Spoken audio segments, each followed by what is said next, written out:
کرنے کے لیے نکلتا ہے، جادو کرتا ہے۔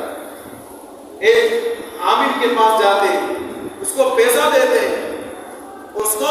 خرچے لاکھ روپے دیتے ہیں کہ بابا یہ لاکھ روپے لو، لیکن فلاں میرا رشتہ دار ہے، میرا خون ہے، ایک مسلمان ہے،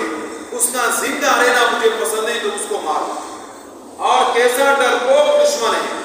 کہتے ہیں میرا نام بھی نہیں آنا چاہیے، دشمنی بھی کر رہا ہے، چھپ کے کر رہا ہے، پیسے بھی دے رہا ہے، اپنی بھائی کو مروا رہا ہے، اور پھر یہاں آ کے جناب صفوں کے اندر نماز پڑھتے ہیں، خوبصورت لباس پہنتے ہیں، اور جناب حاجی بن جاتے، تبلیغی بن جاتے ہیں، بڑے مجاہد بن جاتے ہیں۔ ہم نے اسلام کے لیے کارنامے دیے، تمہارے اسلام کے کارنامے ہیں، یہ تمہارے اسلام والے کارنامے ہیں کہ اپنے مسلمان بھائی کے خلاف تم کوشش کر رہے ہو، تمہارا وقت اسی کے اوپر صرف ہو رہا ہے، اور پھر جب زبان کھولتے تو کہتے ہیں مسلمانوں کے ساتھ ظلم ہو رہا ہے۔ ارے وہ تو کافر ہے، وہ تو ظلم کر رہے، کچھ سمجھ میں بھی آتا ہے، لیکن آپ کے پاس کھانے پینے کا پیسہ نہیں ہے، کوئی خرچہ نہیں ہے، گھر میں دیکھو دروازہ نہیں ہے، کھڑکی نہیں ہے، گیس بند پڑا ہوا ہے، بجلی شارٹ ہے، گیس آنے کا نام نہیں، پانی کا نام نشان نہیں، اور جناب کسی عامل کو پیسے دینے کے لیے تیار ہے کہ کسی آدمی کو قتل مار۔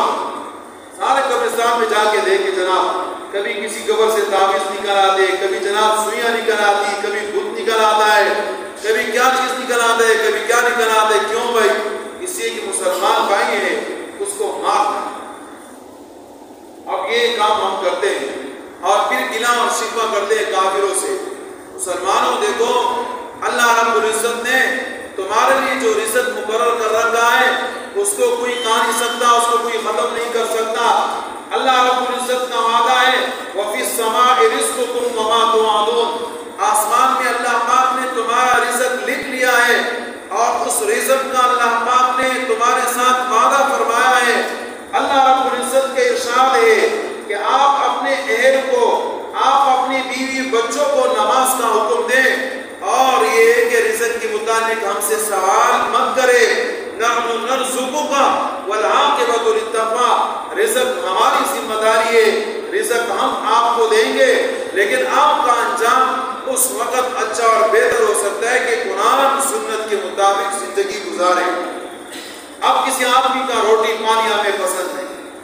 ایک آدمی محنت کرتا ہے وہ ہمیں پسند نہیں، اس سے ہماری جلن ہوتی ہے۔ ایک آدمی اپنے گھر میں کوئی چیز لے کر آتا ہے وہ ہمیں برداشت نہیں،